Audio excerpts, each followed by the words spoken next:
لله رب العالمين والصلاة والسلام على رسوله محمد وآله وأصحابه أجمعين أما بعد فأعوذ بالله من الشيطان الرجيم وأوحينا إلى أم موسى أن أرضعيه فإذا خفت عليه فألقيه في اليم ولا تخافي ولا تحزني إنا رادوه إليك وجاعلوه من المرسلين۔ 20ویں پارے کی سورہ القصص کا نام القصص اس لیے ہے کہ اس میں حضرت موسیٰ علیہ السلام اور فرعون لعنت اللہ علیہ والملائکۃ والناس اجمعین کا قصہ تفصیل سے بیان ہوا ہے، پیدائش سے لے کر فرعون کی اور اس کے لشکر کی غرقابی تک۔ مصر کے اندر یہ جابر سرکش حکمران تھا فرعون، اللہ تعالیٰ نے اس کو بڑا اقتدار دیا، سلطنت دی، کر و فر دی، بجائے اس کے کہ اللہ کا شکر ادا کرتا سرکشی اور طاغوتیت پر اتر آیا، یہاں تک کہ کہنے لگا کہ میرے علاوہ کوئی الہ، کوئی معبود نہیں ہے۔ الیس لی ملک مصر وہذہ الانہار تجری من تحتی افلا تبصرون، میرے لیے مصر کا ملک ہے، یہ نہریں آبپاشی کے منصوبے ہیں، میں نے ڈیم بنا دیے، یہ مختلف قسم کی ساری ترقی، یہ اس بات کی دلالت ہے کہ میں الہ ہوں، میں رب اعلیٰ ہوں، میں معبود ہوں، معاذ اللہ۔ اور موسیٰ علیہ السلام غلطی پر ہیں جو دوسرے اور رب کی معبود کی دعوت دیتے ہیں۔ یہ فرعون، اس کو احساس ہوا کہ میں نے بنی اسرائیل کو جو اپنا غلام بنا رکھا ہے، کہیں ایسا نہ ہو کہ ان میں سے کوئی لڑکا اٹھے اور میری سلطنت کے لیے خطرہ بن جائے، چنانچہ اس نے بنی اسرائیل کے بچوں کو قتل کروانا شروع کر دیا اور بچیوں کو باقی رکھنا شروع کر دیا۔ اللہ تبارک و تعالیٰ قادر مطلق ہیں، جو چاہیں کریں، فعال لما یرید ہیں۔ اللہ تعالیٰ کا حکم، فیصلہ کوئی نہیں ٹال سکتا۔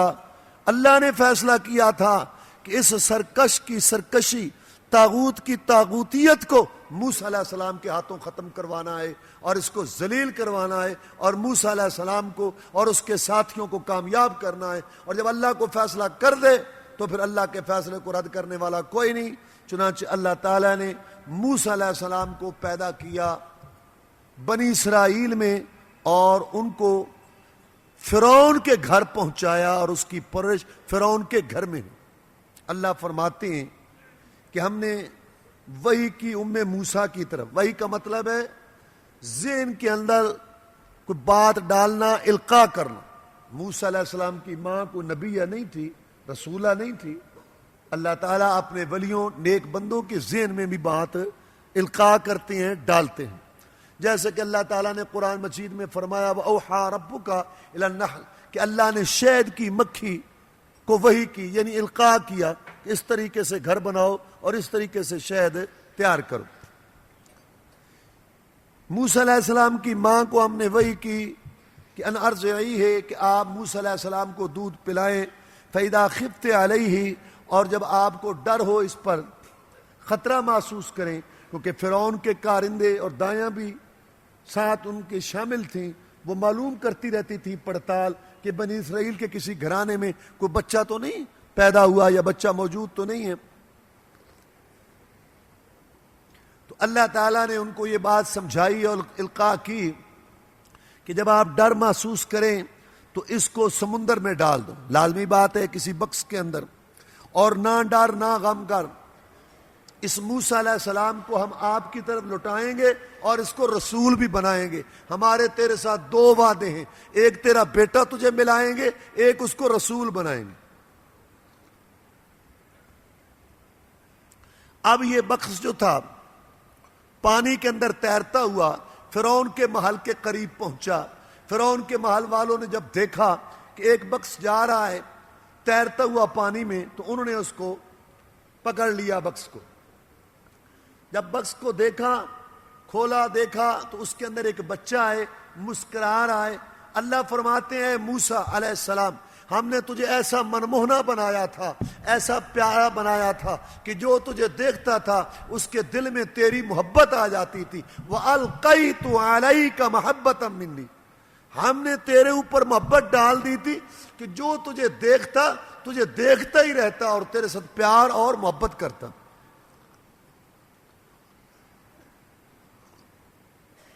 یہ بھی ایک انتظام تھا موسیٰ علیہ السلام کے باقی رکھنے کا اور ان کے زندہ رہنے کا۔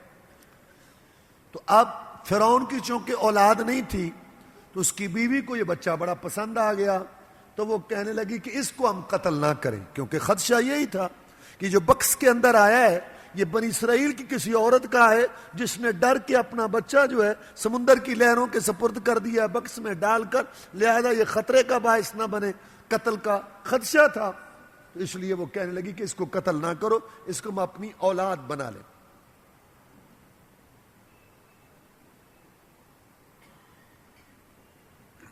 جب موسیٰ علیہ السلام کی ماں کو یہ رپورٹ ملی کہ میرا بچہ فرعون کے محل میں پہنچ گیا، خود فرعونیوں کے پاس، تو موسیٰ کی ماں گھبرا گئی۔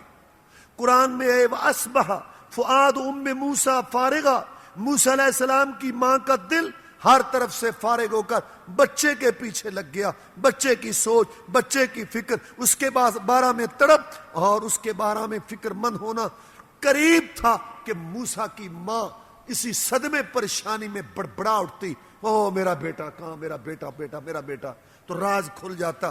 ہم نے اس کے دل کو مضبوط رکھا، لولا اربتنا علی قلبہا، اگر ہم اس کے دل کو مضبوط نہ رکھتے تو موسیٰ کی ماں راز اگل دیتی علیہ السلام۔ تو موسیٰ علیہ السلام کی ماں نے اپنی بیٹی کو روانہ کیا کہ بیٹی جاؤ پتہ کرو کہ کیا وہاں معاملہ ہے، کیا قصہ ہے بھائی کے متعلق۔ اب ان کی بہن جو ہے وہاں پہنچی اور اس نے دور سے دیکھا سارا منظر، بچہ پاس ہے، وہ ساری عورتیں ارد گرد ہیں، جب گھٹائے بچہ، اس کو بھوک محسوس ہو رہی ہے، اس کے لیے مسئلہ ہے دودھ پلانے کا، جتنی دودھ والی عورتیں وہاں موجود تھیں بچوں والی، کسی کا دودھ وہ پی نہیں رہا، پریشانی کی کیفیت ہے، اور فرعون کے گھر میں سب پریشانی ہے کہ بچہ ہے چھوٹا اور یہ کسی کا دودھ نہیں پی رہا۔ یہ بھی اللہ نے انتظام کیا تھا موسیٰ علیہ السلام کو ان کی ماں سے ملانے کا، کیونکہ وعدہ کیا تھا، اس لیے اللہ فرماتے ہیں وَحَرَّمْنَا عَلَيْهِ الْمَرَاضِعَ مِن قَبْلُ، ہم نے ساری دائیاں جتنی تھیں دودھ والیاں تھیں سب کا دودھ موسیٰ پر حرام کر دیا تھا، کیونکہ ہم چاہتے تھے کہ موسیٰ اپنی ماں کا دودھ پیے تبھی تو اس کو ملے گا، ورنہ کیسے ملے گا اپنی ماں کو۔ جب ان کی پریشانی دیکھی نا موسیٰ علیہ السلام کی بہن نے، تو اس نے کہا هل ادلکم علی اہل بیت یکفلونہ لکم وہم لہ ناصحون، میں تمہیں ایک ایسا گھر بتاؤں جو اس کے خیر خواہ ہوں گے اور ہو سکتا ہے کہ اس عورت کا یہ دودھ پی لے۔ اب یہاں ان کو خطرہ محسوس کرنا چاہیے تھا، تو کون ہے، تجھے کیسے پتہ ہے؟ لیکن چونکہ پریشانی تھی، سوچ اور فکر میں تھے وہ کہ اس کے دودھ کا انتظام ہو، کسی کا دودھ پیے، اس سوچ اور فکر میں اور اس تنازع میں، اس بات میں ان کے دماغ ذہن ادھر نہ گئے۔ انہوں نے کہا اچھا ٹھیک ہے، لاؤ جلدی سے لاؤ۔ اب موسیٰ علیہ السلام کی بہن جو ہے وہ پہنچی اپنی ماں کے پاس اور اپنی ماں کو کہا کہ امی جلدی آؤ، بھائی کسی کا دودھ بھی نہیں پی رہا، ہاں تم آؤ جلدی سے۔ اب موسیٰ علیہ السلام کی ماں جو وہاں پہنچی تو نے کہا کہ یہ عورت آئی ہے، اچھا اس کو دیکھو شاید اس کا دودھ پی لے۔ تو موسیٰ علیہ السلام کی ماں نے جب موسیٰ علیہ السلام کو پکڑا تو دودھ پینا شروع، اس کا بیٹا جو تھا تو اس نے تو دودھ پینا شروع کر دیا۔ تو یہاں ان کو خطرہ محسوس ہوا کہ سب عورتوں کا دودھ اس نے نہیں پیا تو تیرا دودھ اس نے کیسے پی لیا۔ اس نے کہا میں صاف ستھری عورت ہوں، صاف ستھری رہتی ہوں، بہت صفائی کا خیال رکھتی ہوں، کوئی بچہ بھی ہو تو میرا دودھ پی لیتا ہے۔ تو انہوں نے تجربے کے طور پر اور بچہ پیش کیا تو اس نے دودھ پہ، انہوں نے کہا اچھا ہاں کہتا میرا دودھ تو ہر بچہ پی لیتا۔ یہ بھی اللہ نے انتظام کیا موسیٰ علیہ السلام کے زندہ رکھنے کا اور ان کی ماں کو ملانے کا۔ ٹھیک ہے، بڑی اچھی بات ہوگی، انہوں نے کہا بس ٹھیک ہے، مسئلہ حل ہو گیا۔ اب موسیٰ علیہ السلام یہ جو بچہ ہے یہ دودھ پیے گا، آپ اس کو دودھ پلائیں گی اور یہاں سے شاہی خزانہ سے تیری تنخواہ مقرر ہے اس کو دودھ پلانے کی، اور آپ یہاں رہیں شاہی محل کے اندر۔ انہوں نے کہا میرے اور بھی بچے ہیں، میں یہاں رہ سکتی ہوں۔ موسیٰ علیہ السلام کی ماں کو یہ یقین تھا کہ اللہ نے مجھے کہا تھا اِنَّا رَادُّوا إِلَيْكَ کہ موسیٰ کو تیرے پاس لوٹائیں گے، یہ تو نہیں کہا تھا کہ تجھے موسیٰ کے پاس لے جائیں گے، موسیٰ آئے گا میرے پاس علیہ السلام۔ کہنے لگے میں یہاں نہیں رہ سکتی، کہنے لگے میں یہاں نہیں رہ سکتی، اس کی وجہ یہ ہے کہ میرے اور بھی تو بچے ہیں۔ اچھا میں یہ کروں گی کہ اس کو دودھ پلاؤں گی، ہفتے کے بعد تمہیں ملا جایا کروں گی۔ کہنے لگے ٹھیک ہے۔ وہاں سے مزدوری لیتی تھی، تنخواہ لیتی تھی، اپنے بچے کو دودھ پلاتی تھی۔ رسول اللہ صلی اللہ علیہ وسلم نے فرمایا کہ موسیٰ علیہ السلام کی ماں بھی بڑی عجیب تھی، دودھ اپنے بچے کو پلاتی تھی اور تنخواہ فرعون سے لیتی تھی۔ یہ اپنے بچے کو دودھ پلا رہی ہے، لیکن حالات ایسے تھے، وقت ایسا، اللہ کا ایک انتظام ایسا تھا کہ موسیٰ علیہ السلام کی ماں کی مجبوری تھی کہ وہ تنخواہ لے۔ اب وہ پرشپاتن شاہی خاندان کا فرد ہوا اور اس طریقے سے موسیٰ علیہ السلام جو ہے وہ پرش پانے لگے، اور اللہ فرماتے ہیں ہم نے اس کو لوٹایا اس کی ماں کی طرح تاکہ اس کی آنکھیں ٹھنڈی ہو جائیں اور وہ غمگین نہ ہو، وَلِ تَعْلَمْ اور وہ جان لے اَنَّ وَعْدَ اللَّهِ حق کہ اللہ کے وعدے سچے ہوتے ہیں، وَلَٰكِنَّ أَكْثَرَهُمْ لَا يَعْلَمُونَ اکثریت نہیں جانتی۔ اب اگلا مرحلہ شروع ہوا ہے، موسیٰ جوان ہو، اب جب جوان ہوا گھومنے پھرنے لگا، بڑا ہو گیا، اب ادھر جا رہا ہے ادھر جا رہا ہے، شاہی گھرانے کا فرد ہے، فرعون کا بیٹا ہے ایک قسم کا۔ اب جب وہ نکلا، ٹائم تھا بے خبری کا، لگتا ہے دوپہر کا ٹائم تھا یا صبح کا ٹائم تھا، اکثر لوگ سوئے ہوئے تھے، زیادہ چہل پہل نہیں تھی، گلیوں میں ویرانی تھی، تو وہاں دیکھا کہ دو آدمی لڑ رہے ہیں، ایک فرعون کی قوم کا قبطی اور ایک موسیٰ علیہ السلام کی قوم کا بنی اسرائیل کا فرد جو ہے سبتی، وہ یہ دونوں لڑ رہے ہیں آپس میں، اور یہ موسیٰ علیہ السلام کو پتا تھا، دیکھ رہے تھے کہ فرعون اور اس کی قوم بنی اسرائیل پہ ظلم و ستم ڈھائے ہوئے ہیں، ان سے بگاڑ لیتی ہے اور ان کو بہت زیادہ جو ہے ظلم و ستم کا نشانہ بنائے ہوئے۔ اب وہ جو موسیٰ علیہ السلام کی قوم کا تھا، اس نے موسیٰ علیہ السلام سے مدد مانگی کہ دیکھو یہ مجھے مار رہا ہے قبطی، آپ میرا تعاون کریں، میری مدد کریں۔ چنانچہ موسیٰ علیہ السلام آگے بڑھے مدد تعاون کے لیے، لیکن بہت بہادر تھے، اس کو یہ گھونسا مارا نا پیچھے ہٹانے کے لیے کہ کیوں اس کو غریب کو مار رہا ہے، اس ایک گھونسے سے اس کا کام تمام ہو گیا اور وہ مر گئے۔ اب موسیٰ علیہ السلام بڑے پریشان ہوئے، موسیٰ علیہ السلام نے اللہ سے دعا کی کہ یا اللہ میرا گناہ معاف کر۔ اللہ نے گناہ بھی معاف کر دیا اور راز بھی رکھا کہ کسی کو پتہ نہ چلا کہ اس آدمی کا قاتل کون ہے۔ اب یا موسیٰ علیہ السلام کو پتہ تھا یا اس کو پتہ تھا جو اسرائیلی بنی اسرائیل کا فرد تھا موسیٰ علیہ السلام کی قوم کا۔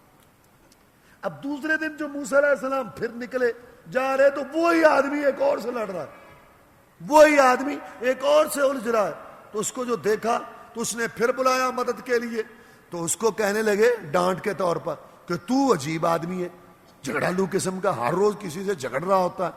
یہ کہہ کے آگے بڑھے اس کی مدد کے لیے کہ اس کو چھڑاؤں، اس کی مدد۔ بہرحال یہ مظلوم ہے، اس نے سمجھا یہ جو مجھے ڈانٹا ہے نا اور آ رہا ہے آج میری باری ہے، تو وہ بول پڑا اچھا تو مجھے قتل کرنا چاہتا ہے، جیسے کل ایک آدمی تو نے قتل کیا، اب راز آؤٹ ہو۔ وہ قبطی جو تھا فرعون کی قوم کا، وہ بھاگا بھاگا سیدھا فرعون کے پاس دربار میں پہنچا کہ وہ جو آدمی کل قتل نہیں ہوا تھا اس کا قاتل موسیٰ ہے، یہ تمہارے گھر میں پرچ پاتا۔ اب وہاں مشورہ ہونے لگا، یہ طے پایا کہ اس کو قتل کر دیا جائے۔ انہی درباریوں میں سے ایک خیر خواہ تھا موسیٰ علیہ السلام کا، یہ بھی اللہ نے انتظام کیا ہوا تھا، وہ بھاگتا ہوا آیا موسیٰ علیہ السلام کے پاس۔ اس نے کہا بے شک یہ سردار مشورہ کر رہے ہیں تیرے قتل کرنے کا، نکل جا جدھر تیرا جو ہے نا بس چلتا ہے، یہاں سے نکل جا، میں تیرا خیر خواہ ہوں۔ اب موسیٰ علیہ السلام مصر سے نکلے بغیر منصوبہ بندی کے، بغیر انتظام کے، بغیر پروگرام کے، بغیر منزل کے، پردیسی مسافر موسیٰ نکل رہا ہے، لباس جو ہے وہ وہی پہنا ہوا جو جوتا بھی معمولی ہے، کوئی پتہ نہیں منزل کا، لیکن مصر سے نکلے 8 دن کی مسافت تک فرعون کی حکومت تھی، لیکن موسیٰ ہمت کر کے نکلتے فرعون کی سلطنت جہاں جہاں اس کی حکومت تھی وہاں سے موسیٰ علیہ السلام نکل گئے، اللہ تعالیٰ ان کو وہاں سے لے گیا۔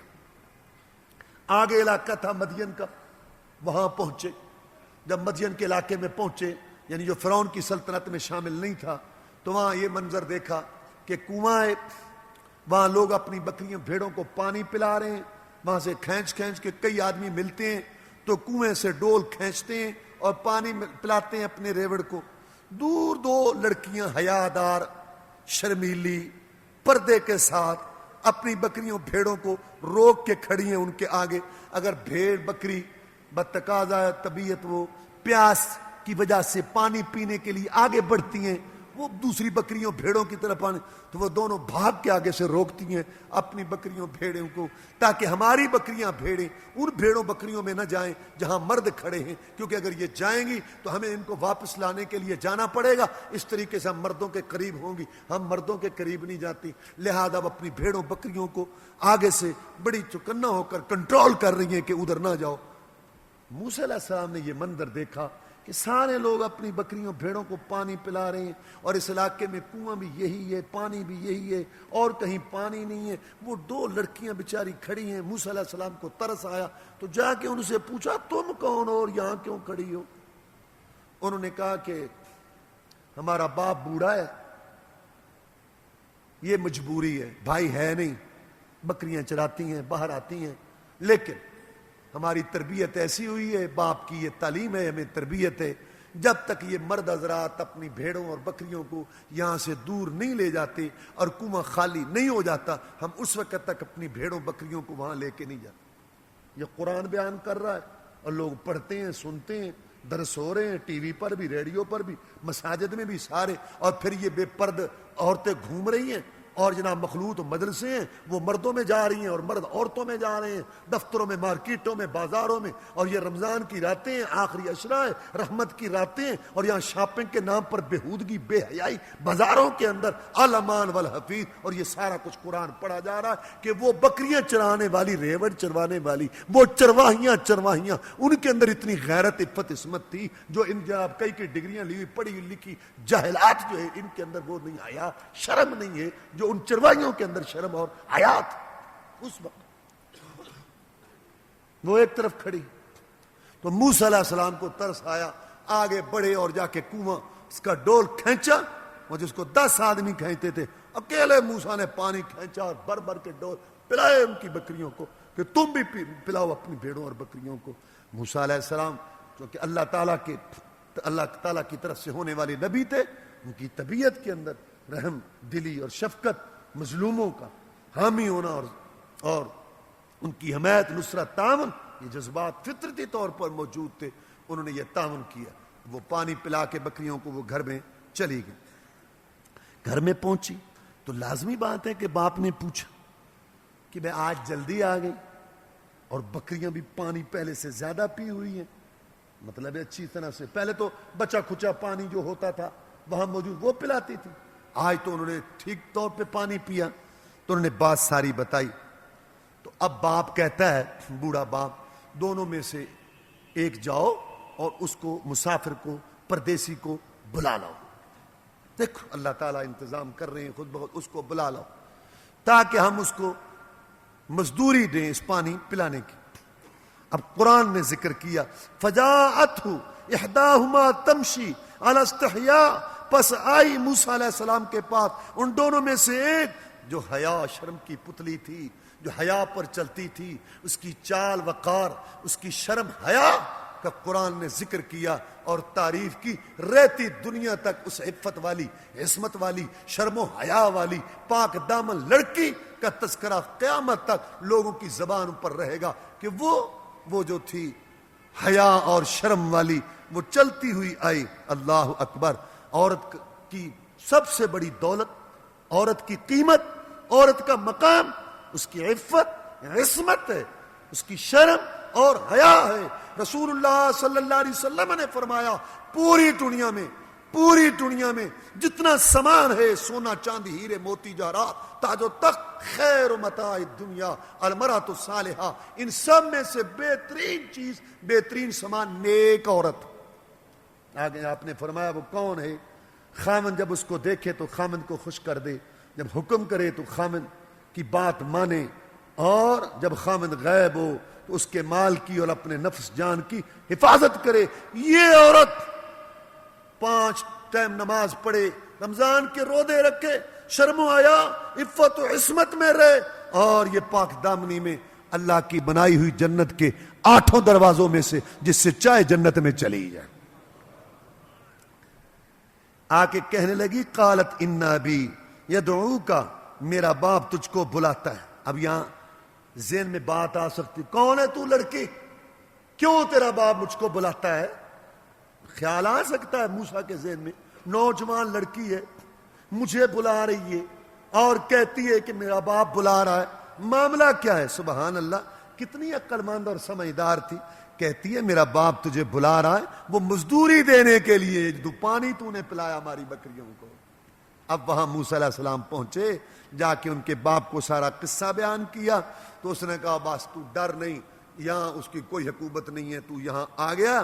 اب ان دونوں میں سے ایک کہتی ہے ابو اس کو اپنا ملازم رکھ لو بکریاں چرانے کے لیے، ان خیر من استاجرت القوی الامین، کہ اس کے اندر 2 بڑی خوبیاں ہیں، ایک طاقتور ہے اور ایک امانت دار۔ ملازم نوکر کے لیے یہ 2 بڑی خوبیاں ہیں کہ ایک تو وہ طاقت والا ہو، کام کر سکتا ہو، اور ایک امانت دار۔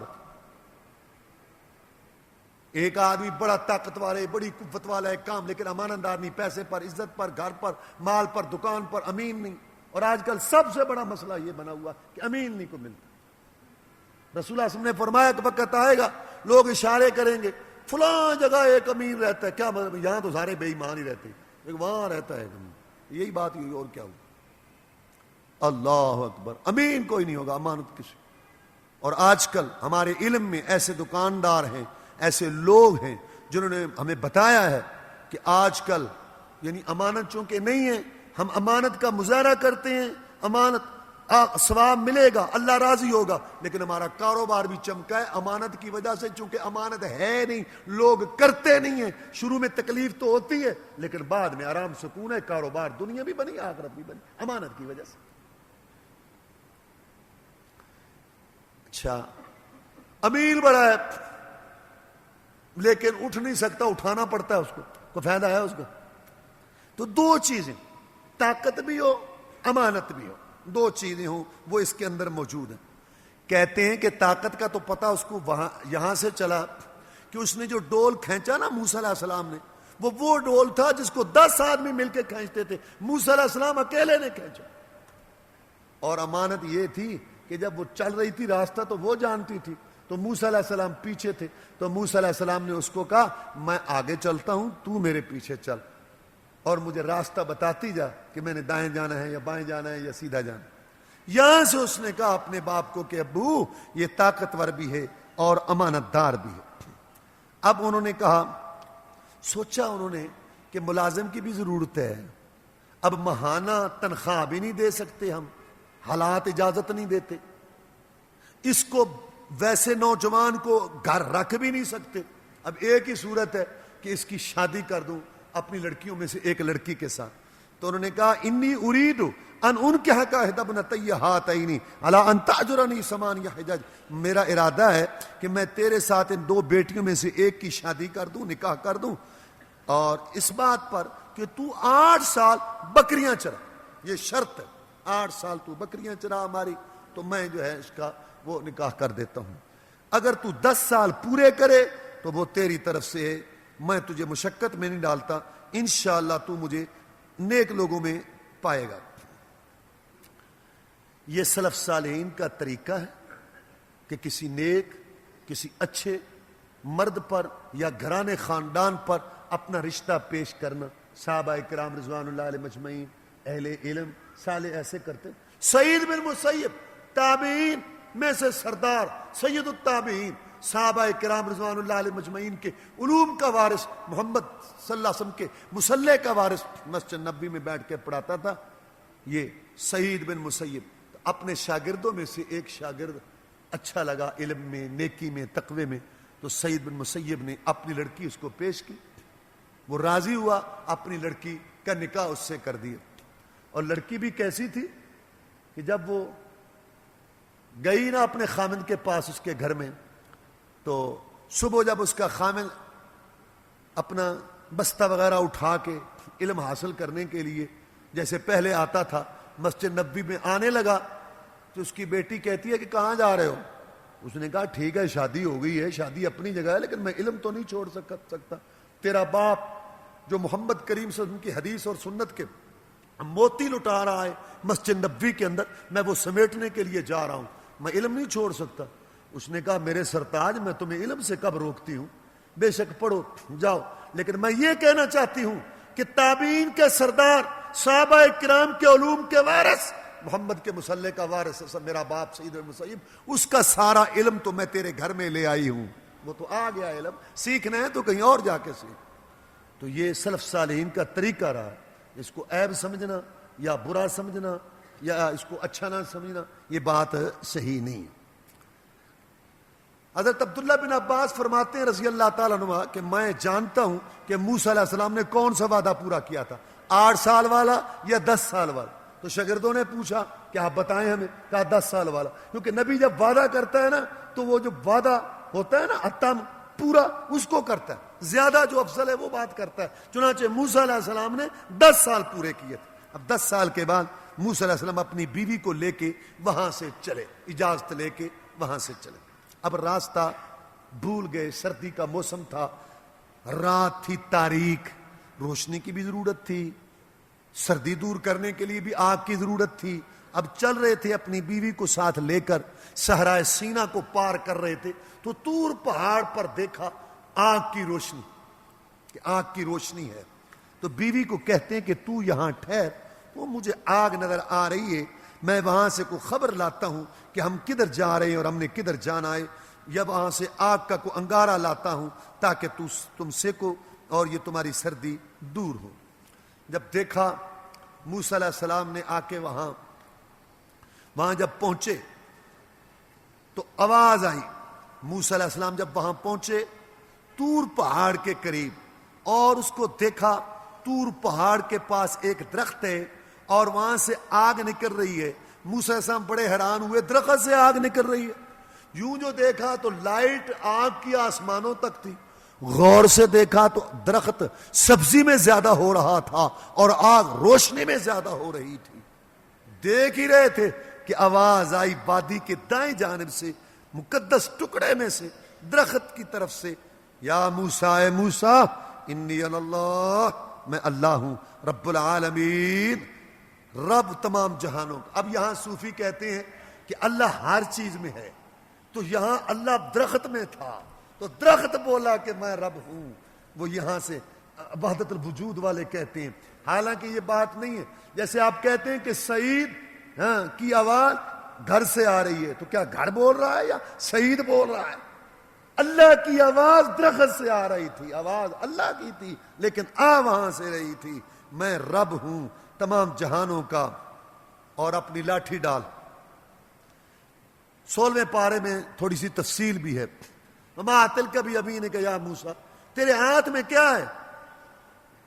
یا عصای، لاٹھی ہے، اتوکا علیہا، میں اس پہ ٹیک لگاتا ہوں، واشرب علی غنمی، اور میں اپنی بکریوں کے لیے پتے جھاڑتا ہوں، ولی مآرب اخری، اور مجھے اور بھی یہ کام دیتی ہے لاٹھی. اور جب بات اللہ تعالیٰ سے ہو رہی تھی تو لذت والا مقام تھا، لطف والا مقام تھا، تو پھر بات کو بڑھایا.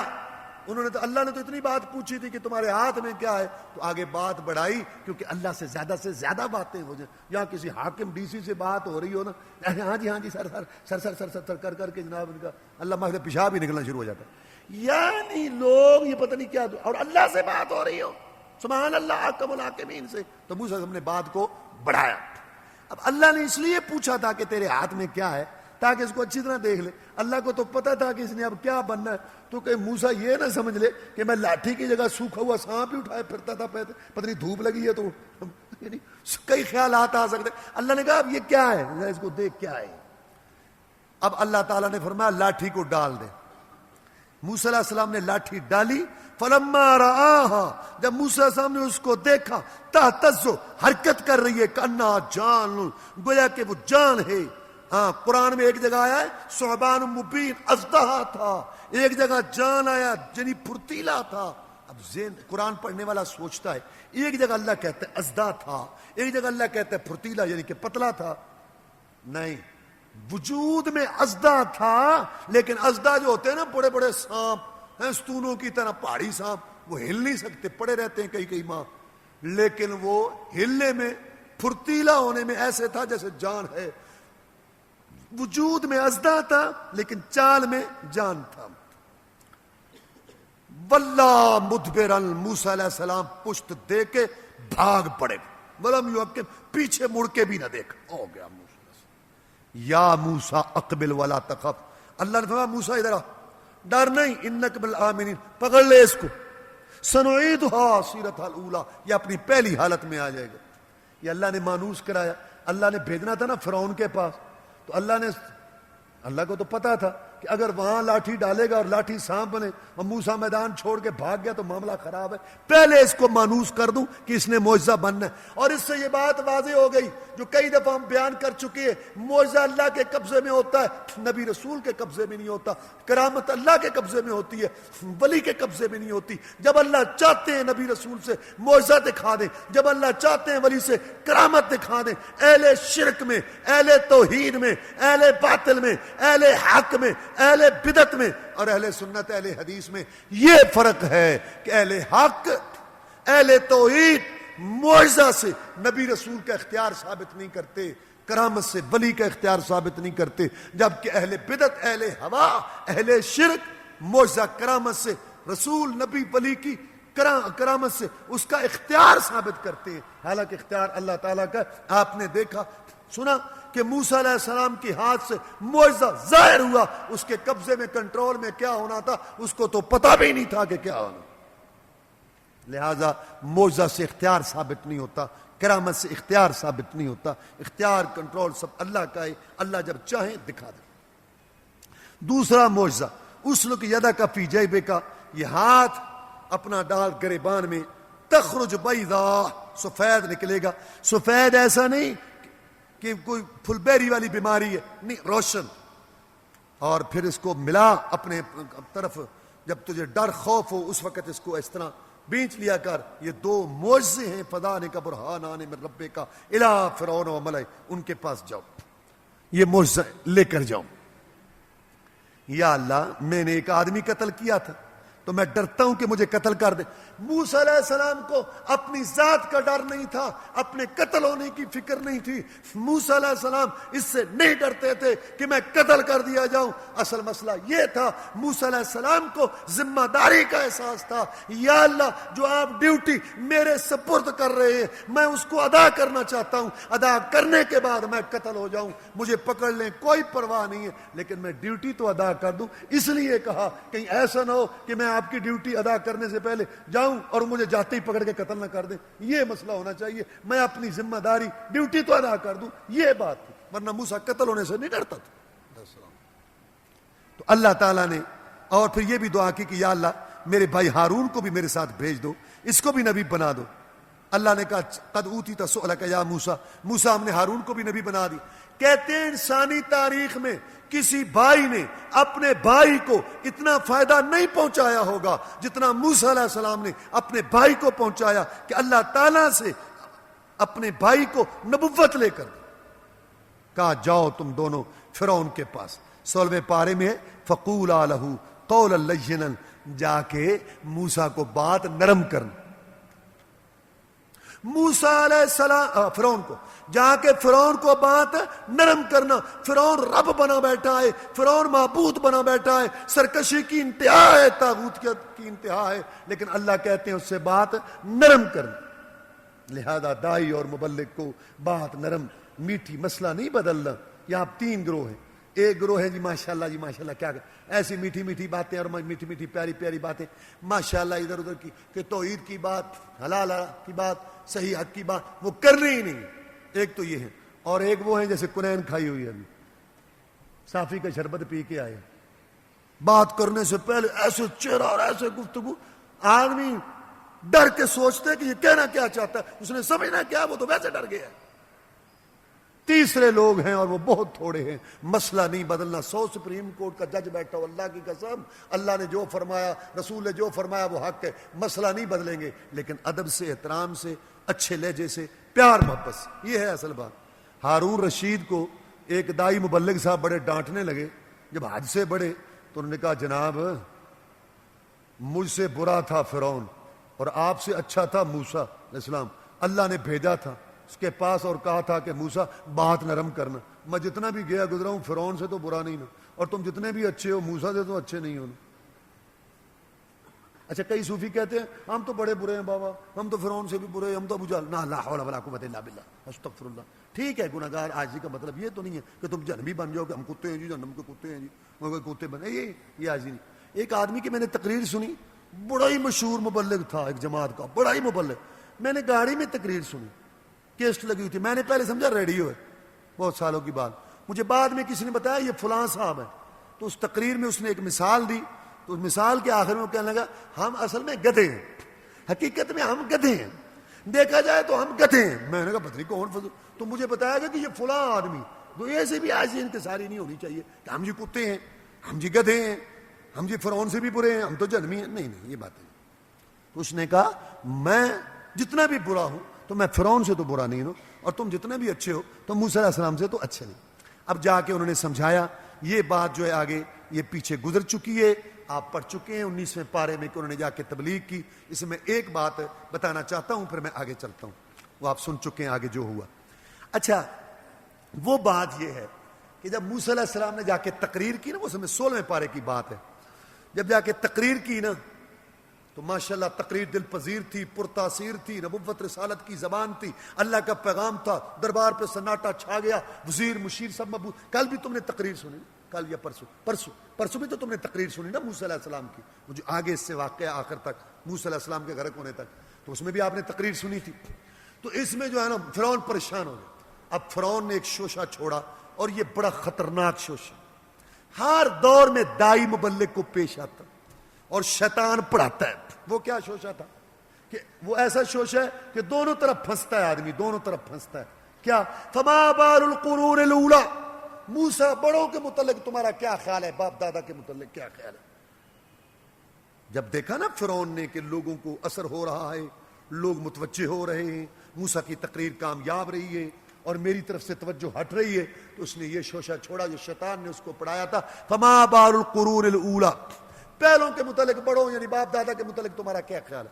اب موسیٰ علیہ السلام اگر کہیں کہ باپ دادا جو تھے وہ ٹھیک تھے, وہ بالکل صحیح تھے, بڑے جو تھے ٹھیک تھے, تو پھر تو نے کیا شور ڈال رکھا ہے, ہم بھی تو اسی طریقے پر ہیں. اور اگر موسیٰ علیہ السلام کہے کہ نہیں وہ غلط تھے, وہ تو گئے جہنم میں, وہ تو بڑے برے تھے, تو کوئی آدمی اپنے باپ دادا کے خلاف بات سننے کے لیے تیار نہیں ہے, لہذا سارا مجمع خلاف ہو جائے گا. موسیٰ پھنستا ہے دونوں طرف علیہ السلام. یہ فرعون نے شوشہ چھوڑا فما بال القرون الاولی, اور یہ بڑا کامیاب حربہ ہے, آج بھی ہے. محلے کے اندر, مسجد کے اندر, گلی میں ایک لڑکا, اللہ اس کو توفیق دیتا ہے, وہ سمجھاتا ہے, وہ بتاتا ہے, توحید کا آواز کرتا ہے, تو وہاں جو ہے نا کئی اچھا ٹھیک ہے مجھے تیرا دادا تھا, ہاں تیرا بابا تھا, اس کا باپ تھا, اس کے متعلق پھر کیا خیال ہے. اب اگر وہ کہے کہ وہ ٹھیک تھے تو پھر ہم بھی تو اسی پر, تم کیا شور ڈال رہے ہیں. اور اگر کہے کہ وہ غلط تھے تو بس پھر ٹھیک ہے, اور جو نتیجہ نکلے گا آپ کو پتہ ہے. یہ بڑا عجیب حربہ ہے شیطان کا ہمیشہ. لیکن موسیٰ علیہ السلام کے ساتھ تو اللہ تھا, تو اللہ تعالیٰ نے جواب اس کا دیا, موسیٰ علیہ السلام کو سکھایا, اور موسیٰ علیہ السلام نے جواب دیا, قال علمها عند ربی فی کتاب لا یضل ربی ولا ینسا. پہلوں کا علم میرے رب کے پاس ہے, نہ میرا رب بھولتا ہے نہ میرا رب بھٹکتا ہے. میں بات اب کی کر رہا ہوں, یہ گھوڑا اور یہ گھوڑے کا میدان, یہ صحیح ہے یہ غلط ہے, یہ حق ہے یہ باطل ہے, یہ سچ ہے یہ جھوٹ ہے, یہ بات جو ہے صحیح ہے اور یہ غلط ہے. میں یہ بات کر رہا ہوں, جو گزر گئے. یہ ہے جواب. یہ دائی مبلغ کو یاد رکھنا چاہیے. یہ نہیں کہ حق کی جوش میں ہاں وہ سارے وہ غلطے مشرک بتی سارے گئے جہنم میں سارے, بس پھر ٹھیک ہے, پھر نتیجہ دیکھ لینا جو وہاں نکلتا ہے. یہ بہت بڑا حربہ ہے شیطان کا جو ہمیشہ استعمال کرتا ہے. یہ میں نے اس لیے اس کو ذکر کیا تاکہ یہ آپ کے ذہن میں رہے بات. اور پھر ہمارے پاس تو ایک اور بھی دلیل ہے کہ رسول اللہ صلی اللہ علیہ وسلم نے فرمایا جو مر جائیں ہیں ان کا ذکر نہ کرو تو اچھے انداز سے. تم کو یار حدیث میں آیا ہے, رسول اللہ صلی اللہ علیہ وسلم نے فرمایا جو فوت ہو جائیں ان کی بات نہیں کرتے, ان کی بات رہنے دو. تم یہ بات ہے قرآن کی آیت ہے, میں یہ بتا رہا تھا کہ آیت یہ کہہ رہی, حدیث یہ ہے, مسئلہ یہ ہے, رسول صاحب نے یہ, بس آپ اپنی تبلیغ دعوت کو شروع کر جاری رہے. اللہ توفیق. تو میں نے بتایا تھا کہ سورت کے اندر سرکشی کے دو واقع, ایک اقتدار کرسی کی وجہ سے سرکش اقتدار والوں کو اللہ نے تنبیہ کی, اور ایک مال سرمایہ کی وجہ سے سرکش باغی تھا قارون. اس میں سرمایہ والے دولت والوں کو اللہ نے تنبیہ کی. اللہ تعالیٰ نے فرمایا قارون، اس کو ہم نے اتنے خزانے دیے تھے کہ اس کے خزانوں کی چابیاں اٹھانے والی ایک بہت بڑی جماعت تھی۔ تو اس کو سمجھایا گیا، قوم کہنے لگی کہ تکبر نہ کر، اللہ تعالیٰ نہیں پسند کرتے تکبر کرنے والوں کو، آخرت میں دے، آخرت کے لیے دے، آخرت بنا، اللہ کی راہ میں خرچ کر، اللہ کی راہ میں خرچ کر، لوگوں پر احسان کر، مخلوق پر جیسے اللہ نے تجھ پہ احسان کیا، فساد کی راہ، فسق و فجور کی راہ، گن کی راہ، بغاوت سرکشی کی راہ، پکڑ دھکڑ کی راہ یہ اختیار نہ کر، اللہ تعالیٰ مفسدین کو پسند نہیں کرتا۔ کہنے لگے یہ تو میں سارا ہنر اور اپنے علم سے دیا گیا ہوں، محنت سے دیا گیا ہوں۔ اللہ فرماتے ہیں یہ تو کہہ رہا تھا، لیکن اس کو یہ پتہ نہیں تھا کہ اس سے پہلے ہم نے بڑے بڑے طاقتور جو اس سے زیادہ قوت والے تھے، زیادہ مال والے تھے، ہم نے ان کو تباہ کر دیا۔ اب اللہ تعالیٰ نے ایک منظر پیش کیا کہ قارون نکلا دولت کی کر و فر میں، بہترین لباس، بہترین سواری، سونے چاندی کے ہاروں میں، تاج میں لدا ہوا، اور دائیں بائیں آگے پیچھے اس کے جو دوستوں یاروں کا جمگھٹا تھا، اور بڑی کر و فر سے جو نکلا نا اس کا جلوس اور اس کی سواری، تو جو دنیا دار تھے نا، دنیا دار دنیا ہی دیکھ دیکھ کے رالے ٹپکاتے رہتے ہیں، کہنے لگے یا اللہ لنا مثل ما اوتیا قارون، زندگی تو یہ ہے، دولت تو یہ ہے، زندگی تو یہ ہے، کاش کہ ہمیں بھی ایسے ملتا جیسے کہ قارون کو ملا، بڑے نصیبے والا ہے اور بہت جو ہے نا بخت والا ہے۔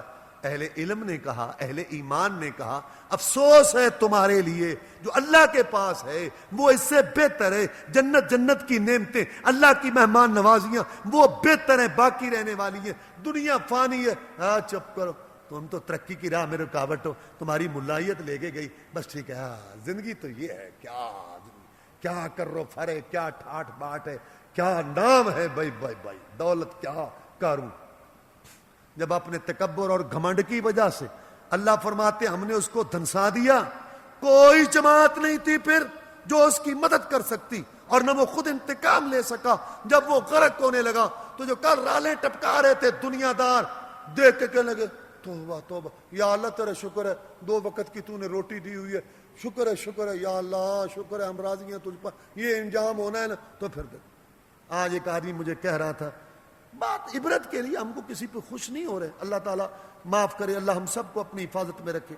ایک بعد میں مجھے آج بات کر رہا تھا، کہنے لگا جی کیا فائدہ دولت کا، اتنی دولت تھی، اتنی ملیں تھیں، اتنا سب کچھ تھا، اتنی کر و فر تھی، اتنا اقتدار تھا، اتنی حکومت تھی، سب، لیکن اپنے ملک میں رہنا نصیب نہ ہوا، نہ کسی کی موت پر نواما۔ کیا یہ بات کیوں اس نے کی، اور میں نے بھی سوچی اور میں نے آپ کو سنائی کہ اس میں عبرت ہے، عبرت کہ اصل بات یہ ہے تقوی والی، پرہیزگاری والی، اللہ والی، نماز والی، آخرت والی، جنت والی، یہ کامیابی والی راہ ہے۔ اللہ دکھاتا ہے کہ سارا کچھ اکٹھا ہو کے تم دیکھ لو کیا ہے، کچھ بھی نہیں، کیا ہے تمہاری دنیا کی حقیقت، جیسے قارون۔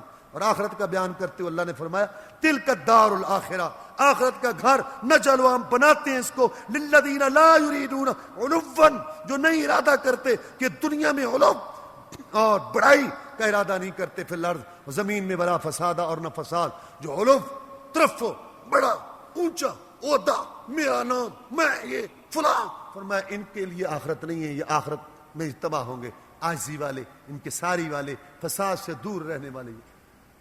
یہ علو کی پڑی ہوئی ہے، علو کی پڑی ہوئی۔ مجھے تو کبھی کبھی بڑی حیرانگی ہوتی ہے، اللہ تعالیٰ مجھے معاف کرے، یہ جو علو کا لفظ ہے نا، یہ بڑے بڑے، چلو دنیا دار جو سیاستدان کو وزیر اعلیٰ، ہاں جی فلاں اعلیٰ، وہ دینی جماعتوں میں ناظم اعلیٰ، بھی ناظم ہو گیا باپا ٹھیک ہے، ناظم اعلیٰ، ایک پھر مدیر اعلیٰ، یہ اعلیٰ کا بڑا مسئلہ بنا جب تک اعلیٰ، اور اللہ کہتے ہیں علو چھوڑو، اعلیٰ سب سبحان ربی اعلیٰ، اعلیٰ تو اللہ، کبرائی تو علو تو اللہ کو جو ہے وہ ضد دیتی۔ سورت العنکبوت سورت مکی ہے، اس سورت کا خاص موضوع جو ہے نا، وہ تو مکی صورتوں کا میں نے آپ کو بتایا ہے کہ توحید، رسالت، آخرت، الابتلاء، یعنی کہ ایمان کی وجہ سے آزمائشیں بھی آئیں گی۔ تو اللہ نے توحید کا مسئلہ بیان کرتے ہوئے فرمایا مثل الذین اتخذوا من دون اللہ اولیاء، جن لوگوں نے شرک کی راہ اختیار کی اور اللہ کے علاوہ اور حمیتی بنا لیے، کمثل العنکبوت، ان کا عقیدہ اور وہ لوگ مکڑی کی طرح ہے، جیسے مکڑی نے گھر بنایا، بہت بڑی بنتی، بڑا جالا، بڑی سیٹنگ، بڑی مہارت، اور وہ اندر بیٹھی ہے، بہت اپنے آپ کو محفوظ سمجھتی ہے، ایک پھونک اس کے جالے کو اڑا دے گی، نہ دھوپ سے بچت اور نہ اس کو دشمن سے بچت. وَإِنَّ أَوْهَنَ الْبُيُوتِ لَبَيْتُ الْعَنْكَبُوتِ. پوری دنیا میں کمزور ترین بودا گھر سب سے مکڑی کا ہے. اسی طرح دنیا میں سب سے کمزور بودا عقیدہ نظریہ مشرک کا. اللہ تعالیٰ نے توحید کا مسئلہ بیان کرتے ہوئے فرمایا فَإِذَا رَكِبُوا فِي الْفُلْكِ دَعَوُا اللَّهَ مُخْلِصِينَ لَهُ الدِّينَ. یہ مشرک لوگ جب کشتیوں میں چڑھتے ہیں تو خالص اللہ کو پکارتے ہیں. فَلَمَّا نَجَّاهُمْ إِلَى الْبَرِّ إِذَا هُمْ يُشْرِكُونَ. اور جب ان کو اللہ نجات دے دیتے ہیں تو پھر شرک کرنا شروع کرتے ہیں. فلاں نے بچایا, فلاں نے کندھا دیا تھا, فلاں نے نیچے سے ہاتھ دیا تھا, ایک کشتی تب بیڑا پار لگا. اِنَّا لِلَّهِ وَإِنَّا إِلَيْهِ راجعون. جب مکہ فتح ہوا, اکرمہ ابو جہل کا لڑکا بھاگ گیا. اس ملک میں کیا رہنا جہاں محمد کی حکومت ہوگی صلی اللہ علیہ وسلم. آگے گیا, کشتی میں بیٹھا, کشتی بھمر میں پھنسی تو ساتھی کہنے لگے محمد کے رب کشتی پار لگا, اے محمد کے رب کشتی پار لگا. صلی اللہ علیہ وسلم دیکھ کے کہتا کیا ہوا؟ اگر محمد کا قبضہ ہو گیا ہے صلی اللہ علیہ وسلم مکے پر تو کیا ہوا؟ شہر فتح ہوتے رہتے ہیں, ہم شکست کھا گئے تو کیا ہوا؟ تم اتنے مرعوب ہو کہ یہاں اپنا عقیدہ بھی چھوڑ دیا. اس نے کہا نہیں, جب کشتیاں بھمر میں پھنستی ہیں, بڑی بڑی مصیبتیں آتی ہیں, تو پھر ایسے موقعوں پر محمد کا رب بھی کام آتا ہے صلی اللہ علیہ وسلم. اس نے کہا اگر یہ بات صحیح ہے تو اسی بات کے لیے تو میں نے اپنا باپ مروا دیا بدر میں پھر واپس چلتا ہوں. آ تو گیا لیکن مکہ میں داخل ہونے کی جرت نہ ہوئی. مکہ کے باہر گھوم رہا تھا, اپنی بیوی کو پیغام بھیجا کہ جا محمد کے پاس میری کچھ بات کر صلی اللہ علیہ وسلم سفارش. وہ آئی, اس نے کہا محمد صلی اللہ علیہ وسلم اللہ نے آپ کو بڑی عزت دی, آپ رات کی تاریکی میں نکلے تھے, ایک ساتھی کے ساتھ نکلے تھے, خاموشی کے ساتھ نکلے تھے, داڑھی کو آنسوؤں سے تر کر کے نکلے تھے. آج اللہ نے آپ کو قتال, جہاد, مارکوں, میدانوں, قربانیوں, جرتوں, شجاعتوں, غیرت و امیت کی وجہ سے یہ مقام بخشا کہ آپ 10,000 کا لشکر جرار لے کے مکے میں داخل ہو گئی, اور آپ کے دشمن عتبہ, شیبہ, ولید, ابو جہل, ابو لہب, امیہ, یہ بھائی مر کھپ گئے, کٹ گئے, کچھ بھاگ گئے, اور اللہ نے آپ کو عزت دی. باقی گردنیں جھکا کے آپ کے حکم کا انتظار کر رہے ہیں, اور آپ نے معافیاں دے دی. عورتوں کو کچھ نہیں کہنا, بچوں کو کچھ نہیں کہنا, بوڑھوں کو کچھ نہیں کہنا, جو گھر میں بیٹھ جائے اس کو کچھ نہیں کہنا, جو بیت اللہ میں چلے جائے اس کو کچھ نہیں کہنا. اس لیے اسلام دہشت گرد مذہب نہیں ہے, امن و سکون کا پیغام ہے, رافت کا پیغام ہے, رحمت بھرا آپریشن ہے, دہشت گردی ختم کرتا ہے, فساد ختم کرتا ہے, عالمی غنڈے, انسانی تہذیب کا راگ اپنے والے, انسانی حقوق کے لمبردار بننے والے. نہ عورتوں کو چھوڑا, پھر مسجدوں کو چھوڑا, نہ اسپتالوں کو چھوڑا, اور بے گناہوں کو تیز نیز کر دیا. بربریت پوری انسانی تاریخ میں نہیں ہوگی جیسے یہ دوبارہ جو قصاب جیت کے آیا اس منحوس نے, غنڈے نے, عالمی غنڈا اور اس کے ساتھیوں نے یہ کارروائیاں کی. دہشت گرد مجاہدین کا جہاد چل رہا ہے, پورے شرائط آداب بھی ابھی تک وہ پورے نہیں ہیں. 12 جس طریقے سے اللہ تعالیٰ نے وسائل دیے, لیکن پورے ان 12 محاذوں میں سے مجاہدین سے اس قسم کی کوئی بے اصولی ثابت نہیں کی جا سکتی.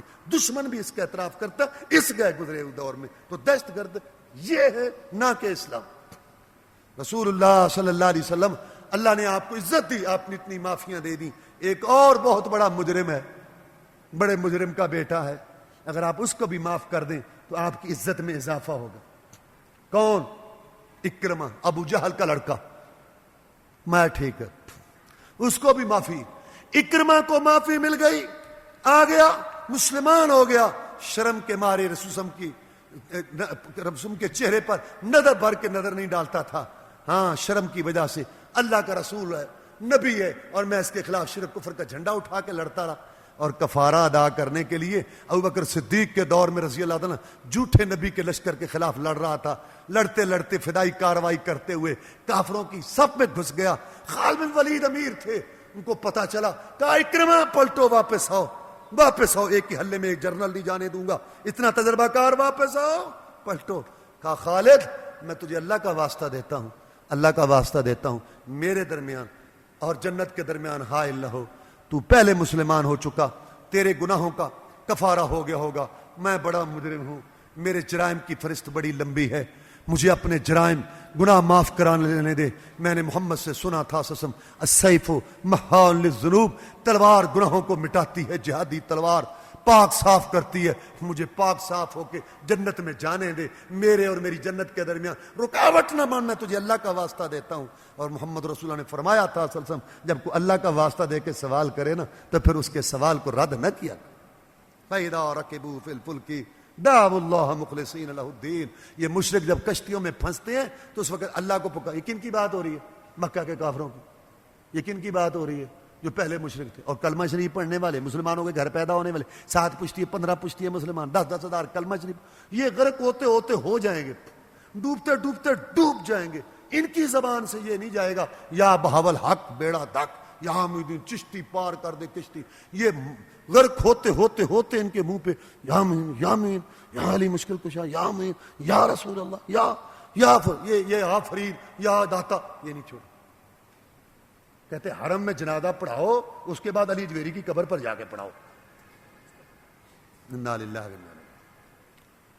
اور پھر اس میں اللہ تعالیٰ نے ابتلاء اور آزمائش کا بیان کرتے ہوئے فرمایا حاسب الناس ان یترکوا ان یقولوا آمنا وہم لا یفتنون. کیا لوگوں نے گمان کر رکھا ہے کہ ان کو چھوڑ دیا جائے گا ایمان کا اقرار کرنے کے بعد اور وہ آزمائے نہیں جائیں گے؟ بلقد فتن الذین من قبلہم فلیعلمن اللہ الذین صدقوا ولیعلمن الکاذبین.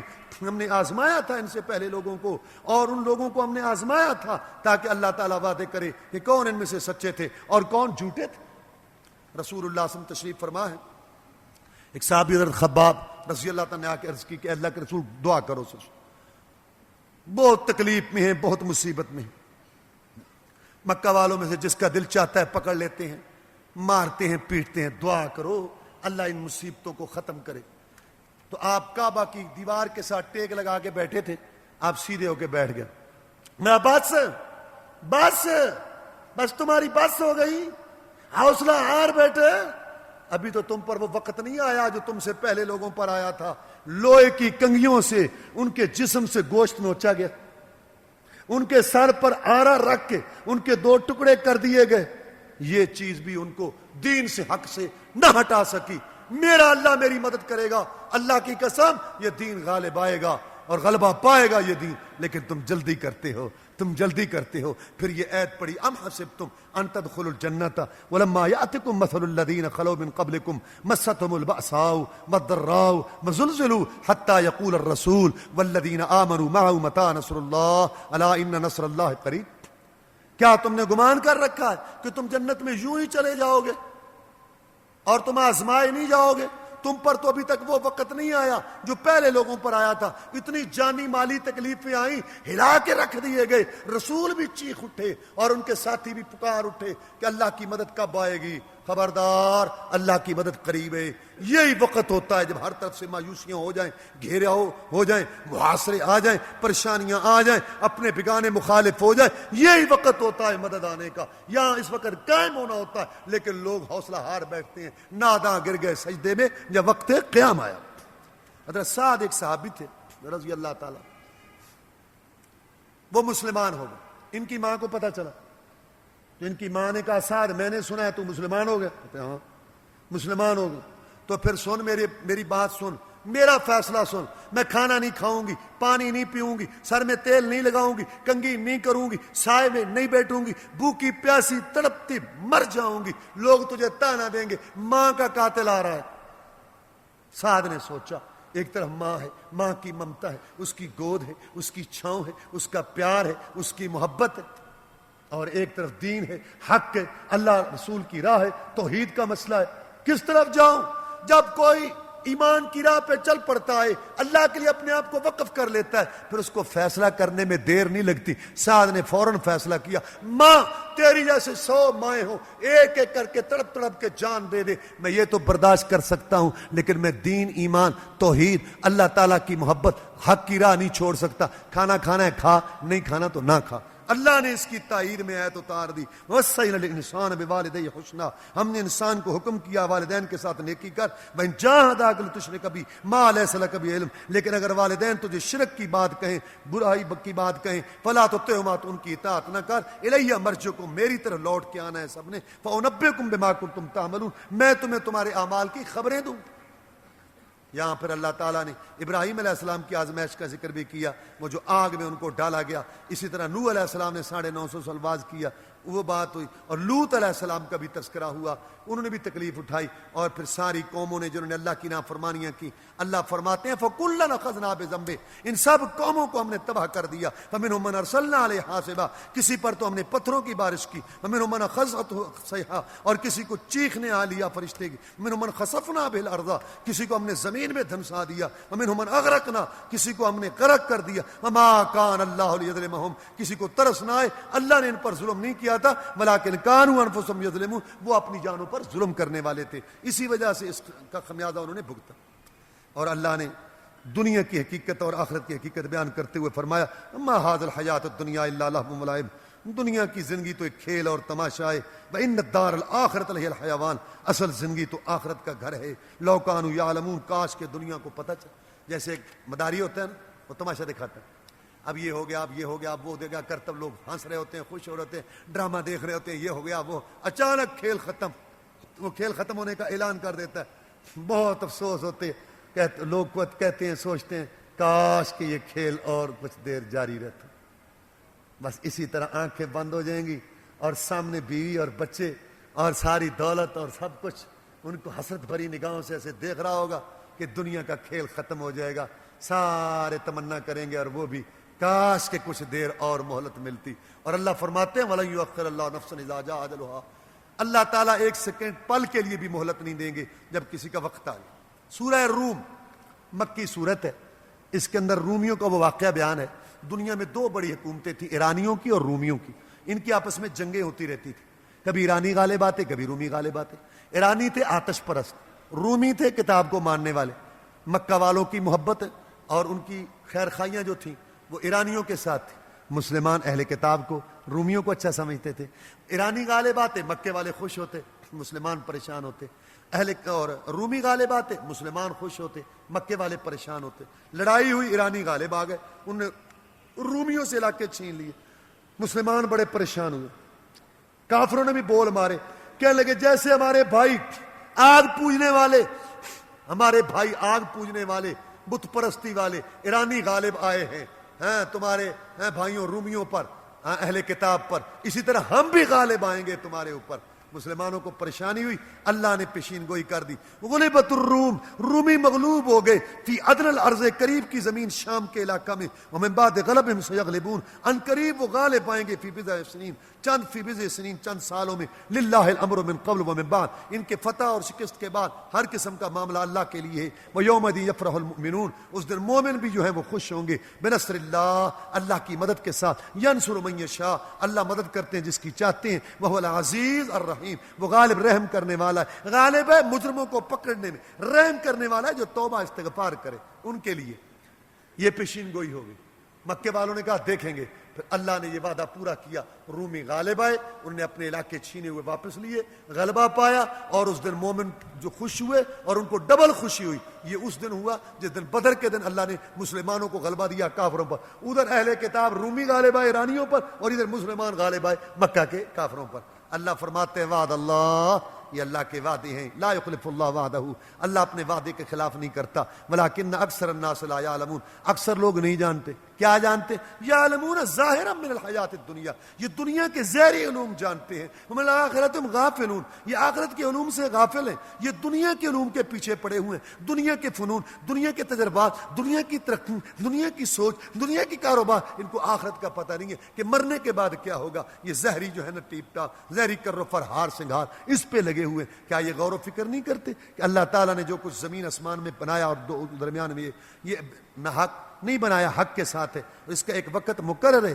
کیا لوگ یہ سیر نہیں کرتے زمین میں؟ دیکھیں لوگ جو پہلے گزر گئے ان سے زیادہ طاقت والے تھے، انہوں نے زمین کو آباد کیا تھا ان سے زیادہ. ان کے پاس رسول آئے تھے، انہوں نے رسولوں کو جھٹلایا، اللہ تعالیٰ نے ان کو جو ہے ان کی سزا دے دی. پھر اللہ نے اپنی قدرت بیان کرتے ہوئے فرمایا اللہ نے تمہیں مٹی سے پیدا کیا، یعنی تمہارے باپ کو، پھر تمہیں سارے انسان بنا دیا پھیلنے والے دنیا میں. اور اس کی نشانیوں میں سے کہ اس نے تمہارے لیے بیویاں بنائیں تاکہ تم سکون حاصل کرو، اور تمہارے درمیان محبت اور رحمت بنا دی. رسول اللہ فرماتے ہیں جو میاں بیوی کا اتنا گہرا رشتہ ہے، اتنا رشتہ نہیں دیکھا گیا. اور اللہ کی نشانیوں میں سے کہ زمین آسمان بنائے، اور یہ اور زبانوں کا اختلاف یہ بھی جو ہے، اور رنگوں کا اختلاف یہ بھی نشانیاں ہیں جاننے والوں کے لیے. اور اللہ کی نشانیوں میں سے کہ رات کو سونا اور دن کو کام کے لیے اس نے بنایا. تو اس کی نشانیوں میں سے کہ اللہ تمہیں بجلی چمک دکھاتا ہے, ایک ہی جگہ سے آگ, اسی سے پانی, ایک ہی جگہ سے ڈر اور اسی سے امید. اللہ تعالیٰ پھر بنجر زمین کو زندہ کرتے ہیں. اور اس میں نشانیاں عقل مندوں کے لیے. اللہ تعالیٰ کی نشانیوں میں سے اس نے زمین و آسمان کو جو ہے وہ قائم کیا, اور پھر یہ سارا کچھ ختم کر کے تمہیں دوبارہ جو ہے وہ اپنے پاس بلائے گا. اللہ تعالیٰ پر دوبارہ جو ہے پیدا کرنا آسان ہے. اچھا, اللہ نے آگے مثال دی کہ یہ بتاؤ میرے بندو, تمہارے نوکر ہوں, تم ان کو برابر کا حصے دار سمجھتے ہو اپنی جائیداد میں؟ نہیں. تم بھی انسان وہ بھی انسان, تم بھی مخلوق وہ بھی مخلوق. تم عارضی مالک ہو کر ان کو حصے دار نہیں بناتے. میں خالق مالک ہوں, میرے نوکروں غلاموں, میرے بندوں, میری مخلوق کو, مجبوروں مقہوروں, بے بسوں بے کسوں کو میرا شریک کیوں بناتے ہو؟ یہ اللہ نے مثال دی کہ بات جو ہے وہ تم سمجھو. اس کے بعد اللہ نے فرمایا واقیموا الصلاۃ, نماز قائم کرو, ولا تکونوا من المشرکین, مشرک نہ بنو جنہوں نے دین کو ٹکڑے ٹکڑے کر دیا, گروہ گروہ بن گئے. یعنی اللہ رسول کی بات پر رہو, شخصیات شہروں کے پیچھے مت چلو. آگے اللہ نے ظہر الفساد فی البر والبحر, زمین و آسمان کے درمیان خشکیوں میں تریوں میں فساد پھیل گئے لوگوں کے کرتوتوں کی وجہ سے. اب دیکھو یہ جو فساد ہے شرک کی وجہ سے, فسق و فجور, ظلم کی وجہ سے, جناب بدکاری, فسق اور دنیا میں فساد کی وجہ, یہ سارا جو ہے نا یہ انسانوں کا پیدا کرتا ہے. فرمایا اللہ تعالیٰ ان کو سزا دیتے ہیں ان کے بعض اعمال کی, ان کی ان سزاؤں کی وجہ سے. اللہ تبارک و تعالیٰ نے اسی طریقے سے آخرت کا مسئلہ بیان کرتے ہوئے بیان فرمایا کہ قیامت کے دن جب قیامت ہوگی تو یہ مجرم قسمیں اٹھا اٹھا کے کہیں گے تھوڑی دیر ہم ٹھہرے, تھوڑی دیر ٹھہرے. نہیں, تم بہت دیر ٹھہرے ہو. اس دن ظالموں کو ان کی معذرت جو ہے کوئی فائدہ نہیں دے گی. اگلی سورت سورہ لقمان, اور اس کا نام لقمان اس لیے کہ اس میں جناب لقمان کی وصیتیں ہیں جو نے اپنے بیٹے کے لیے کی. اس کے شروع میں اللہ تبارک و تعالی نے گانا بجانا اس کی مذمت کی. من الناس من یشتری لہو الحدیث یضل عن سبیل اللہ بغیر علم. بعض لوگ وہ ہیں جو گانے بجانے کے پیچھے پڑتے ہیں تاکہ لوگوں کو گمراہ کریں اللہ کی راہ سے بغیر علم کے, اور اس کو مذاق بنائیں. ان لوگوں کے لیے عذاب ہے رسوا کو. رسول اللہ فرماتے ہیں میں دنیا میں ڈول ڈمکے باجے گاجے ختم کرنے کے لیے, افسوس مسلمانوں کا معاشرہ, کوئی گھر, کوئی دفتر, کوئی مارکیٹ, کوئی بس, کوئی سواری خالی نہیں ہے, اللہ معاف فرمائے, موسیقی اور گندے پروگراموں سے. اور اللہ تعالیٰ فرماتے ہیں یہ جو اللہ کے دشمن ہیں, اللہ کی راہ سے, اللہ کے دین سے روکتے ہیں, یہ ان کی بات ہے. تم اللہ پر ایمان لاؤ. کون اللہ؟ جس نے آسمانوں کو بنایا بغیر ستونوں کے, اور زمین پر اس نے جو ہے یہ پہاڑ گاڑ دیے, اور تمہارے لیے مختلف قسم کی انگوریاں نکالی بارش اتار کر. یہ اللہ کی پیدائش, مجھے دکھاؤ جن کو تم پکارتے ہو انہوں نے کچھ پیدا کیا, بلکہ ظالم کھلی گمراہی. لقمان علیہ السلام نے اپنے بیٹے کو جو وصیتیں کی اللہ نے ان کا ذکر کیا. پہلی نصیحت یہ تھی یا بنی لا تشرک باللہ ان شرک لظلم عظیم, اے میرے بیٹے اللہ کے ساتھ شرک نہ کرنا, کیونکہ شرک بہت بڑا ظلم. ظلم عربی کا لفظ ہے. ظلم کا کیا معنی؟ وضع الشیء فی غیر محلہ, ایک چیز غیر محل میں رکھ دینا. آپ نے اس کا حق اس کو دے دیا, ظلم. آپ نے نامناسب بات کی, ظلم. آپ نے بے جا بات کی, ظلم. تو ظلم کا معنی کیا ہے؟ کسی کا حق کسی کو دینا. اللہ کی قسم, خالق کا حکم الحاکمین, شہنشاہ کا حق اس کے بندوں, غلاموں, مجبوروں, بے کسوں کو دینا, یہ بہت بڑا ظلم ہے. اس لیے شرک کو بہت بڑا ظلم کہا گیا, اور یہ بغاوت ہے. کوئی معمولی حکومت بھی اپنی بغاوت برداشت نہیں کرتی. اللہ حکم الحاکمین اپنے بندوں, نوکروں, غلاموں سے اپنی بغاوت کیسے برداشت کرے؟ اس کے بعد اللہ تعالیٰ نے ذکر کیا کہ لقمان علیہ السلام نے اپنے بیٹے کو کہا کہ والدین کے ساتھ جو ہے نیکی کرو, لیکن اگر وہ شرک کی بات کریں, گناہ کی, تو ان کی بات نہیں ماننی. دنیا کے لحاظ سے ان کے ساتھ اچھا سلوک کرو. اور اے میرے بیٹے اگر تیرا عمل رائی کے دانے جتنا پتھر میں ہوا, آسمان اور زمین میں, اللہ کھینچ کے تیرے سامنے کرے گا, کیونکہ اللہ باریک بین خبردار ہے. میرے بیٹے نماز قائم کر, اچھائی کا حکم کر, برائی سے روک, صبر کر جو مصیبت آئے ان نیکی کے کاموں پر. یہ بڑی اونچی باتیں ہیں. اور لوگوں کے لیے تکبر کے ساتھ نہ چل, تکبر کے ساتھ نہ پیش آ, اور زمین پر بھی تکبر نہ کر. بے شک اللہ تبارک و تعالیٰ کو یہ چال پسند نہیں. اود کی جنگ سے پہلے رسول اللہ صلی اللہ علیہ وسلم نے اپنی تلوار نکالی میان سے, ماں یہ تلوار ہے, یہ محمد کی تلوار ہے صلی اللہ علیہ وسلم, اس کو وہ لے جو اس کا حق ادا کر دے. حضرت ابو دجانہ آگے آئے, جناب اس کا حق کیا ہے؟ ماں آپ نے اللہ کی, یہ اللہ کے نبی کی تلوار کا یہ حق ہے, یہ چلے کاٹ کرے کافروں کی گردنیں کاٹ کاٹ کے یہ تلوار ٹیڑھی ہو جائے, جناب آپ مجھے دیں, میں اس کا حق ادا کروں گا. تلوار لی اور جیب سے سرخ پٹی نکالی اور سر کے ساتھ باندھی. صحابہ پکار اٹھے, اب یہ مرتے دم تک لڑے گا, اب یہ پیچھے نہیں ہٹے گا، مرتے دم تک لڑے گا۔ اور انہوں نے اکڑ اکڑ کے چلنا شروع کر دیا دشمنوں کو دیکھ کر۔ رسول اللہ صلی اللہ علیہ وسلم نے فرمایا یہ چال، تکبر والی چال، گمنڈ والی چال اللہ کو ناپسند ہے۔ ان اللہ لا يحب کل مختال فخور، مختال ہوتا ہے اپنی چال میں تکبر کرنے والا، فخور ہوتا ہے دوسرے پر فخر کرنے والا۔ یہ چال اللہ کو ناپسند ہے۔ لیکن دشمن کے سامنے ہو، میدان جہاد میں ہو، استقامت دکھانے کے لیے ہو، جہادی جذبہ کے لیے ہو، اللہ عرش پر یہ چال دیکھ کے خوش ہوتے ہیں۔ اور میانہ روی چل اور اپنی آواز کو پست رکھ، کیونکہ بدترین آواز تو گدھے کی ہے۔ اس کے بعد اللہ نے تقلید کا بیان کیا۔ جب ان کو کہا جاتا ہے کہ پیروی کرو اس چیز کی جو اللہ نے اتارا، کہنے لگے بل نتبع ما وجدنا علیہ آبانا، ہم تو اپنے باپ دادا کے پیچھے لگیں گے، اس چیز کے پیچھے لگیں گے۔ اللہ فرماتے ہیں اللہ تعالیٰ کی اگر یہ حمد ثنا بیان نہیں کرتے تو کیا ہوا؟ اللہ کی تو بڑی تعریف ہے، اتنی تعریف ہے اللہ تعالیٰ کی کہ اگر یہ درخت کلمے بن جائیں، سمندر سیاہی بن جائے، 7 سمندر اور سیاہی ہوں، یہ ساری سیاہی ختم ہو جائے گی، کلمے گھس جائیں گی، لکھنے والوں کی عمریں ختم ہو جائیں گی، تیرے رب کے کلمات کی ابتدا ہوگی۔ ما خلقکم ولا بعثکم الا کنفس واحدہ۔ تم یہ سمجھتے ہو کہ اللہ میں کیسے اٹھائے گا؟ تمہارا پیدا کرنا اور اٹھانا جیسے ایک جان کا پیدا کرنا اٹھانا ہے۔ ان اللہ سمیع بصیر، بے شک اللہ سننے والے دیکھنے والے ہیں۔ کیا آپ نے جانا نہیں کہ اللہ داخل کرتے ہیں رات کو دن میں اور دن کو رات میں، یعنی بڑا چھوٹا کرتے ہیں۔ وسخر الشمس والقمر، چاند سورج اللہ نے مقرر کر دیے۔ کل یجری الی اجل مسمی، ہر ایک چل رہا ہے اپنے وقت کے لیے۔ وان اللہ بما تعملون خبیر، اور اللہ تمہارے اعمال سے باخبر ہے۔ ذالک بان اللہ هو الحق وانما يدعون من دونه الباطل، اللہ کی پکار سچی ہے، اللہ کے علاوہ دوسروں کی پکار جھوٹی ہے۔ اللہ مشکل کشا ہے، اللہ داتا حاجت روا ہے، نظر و نیاز کے لائق ہے، کرنی برنی والا ہے، صحت دینے والا، اولاد دینے والا، مشکل کشا ہے، گنج بخش ہے، دستگیر ہے۔ یہ پکار سچی ہے۔ اللہ کے علاوہ کوئی نبی ولی پیر پیغمبر جن فرشتہ گدی درگاہ استانے والا، مشکل کشا ہے، حاجت روا ہے، بگڑی بناتا کرنی بھرنی والا ہے، اور صحت دیتا اولاد دیتا ہے، یہ جھوٹی پکار ہے۔ اللہ تبارک و تعالیٰ نے آگے فرمایا کہ قیامت کے دن بہت جو ہے نا خطرناک منظر ہوگا۔ یا ایھا الناس اتقوا ربکم، اے لوگو ڈر جاؤ اپنے رب سے، مخشوا یوما، ڈر جاؤ اس دن سے، لا یجزی والد عن ولدہ ولا مولود هو جاز عن والدہ شیئا۔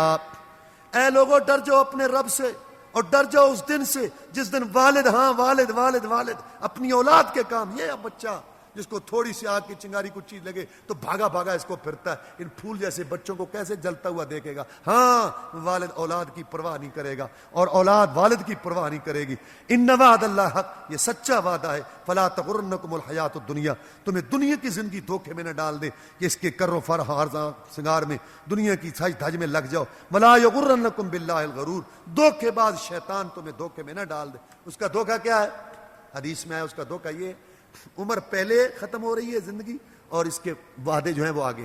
آپ نے ایک سیدھی لکیر کھینچی اور پھر چاروں طرف مربع شکل بنائی، اور سیدھی لکیر اس مربع شکل سے باہر تھی، اور دائیں طرف چھوٹی چھوٹی لکیریں اور بائیں طرف چھوٹی چھوٹی لکیریں۔ آپ نے سمجھایا بڑے پیار محبت سے، یہ درمیان میں انسان ہے، دائیں بائیں تکلیفیں پریشانیاں دنیا میں، پریشانیاں تکلیفیں، ایک سے نکلا دوسری، دوسری نے تیسری، اور جو چاروں طرف سے مربع شکل یہ موت ہے، اس سے نہیں بچ سکتا۔ اگر سب تکلیفوں سے بچ بھی گیا موت سے نہیں بچ سکتا۔ اور یہ موت سے جو باہر لکیر ہے یہ آرزویں، تمنائیں، یہ کروں گا وہ کروں گا، وہ پلان، یہ دکان، پھر یہ، پھر وہ، پھر اس کے بعد وہ، پھر یہ، اب آگے یہ پیسہ اتنا، یہ ادھر سے آمدنی، اسی چکر میں یہ ہے الغرور، دھوکے باز، کہ زندگی پہلے ختم ہو رہی ہے اور اس کی جو ہے آرزویں تمنا آگے ہیں۔ اللہ نے اس کے آخر میں غیب کی کنجیوں کا بیان کیا۔ اللہ کے پاس علم ہے قیامت کب آئے گی، بارش کب ہوگی، اور ماں کے پیٹ میں کیا ہے، اور کون کیا کل کمائے گا، کل کیا کرے گا، اور کون سی جان کہاں مرے گی۔ یہ 5 بات ہے نا، یہ 5 کنجیاں کسی کو نہیں پتا۔ اب 2 باتوں میں لوگ بات کرتے ہیں، ایک بارش اور ایک ماں کے پیٹ میں کیا۔ بارش کے متعلق کہتے ہیں جی دیکھو جی وہ بتا دیتے ہیں جی پہلے جو ہے نا بارش ہوگی اور گرج چمک ہوگی اور موسم ایسا رہے گا۔ پہلی بات تو یہ کہ یہ آلات ہیں، علمی آلات، حساس آلات، جیسے کہ تیز نظر والا دور سے آندھی اور بارش کو دیکھ لیتا ہے، اور ایک بوڑھا 80-90 سالہ اس کو نہیں پتا، اور 30-35 سالہ جوان اس کو کہتا ہے کہ وہ بارش آ رہی ہے، آندھی آ رہی ہے، تو کیا اس کو غیب ہے؟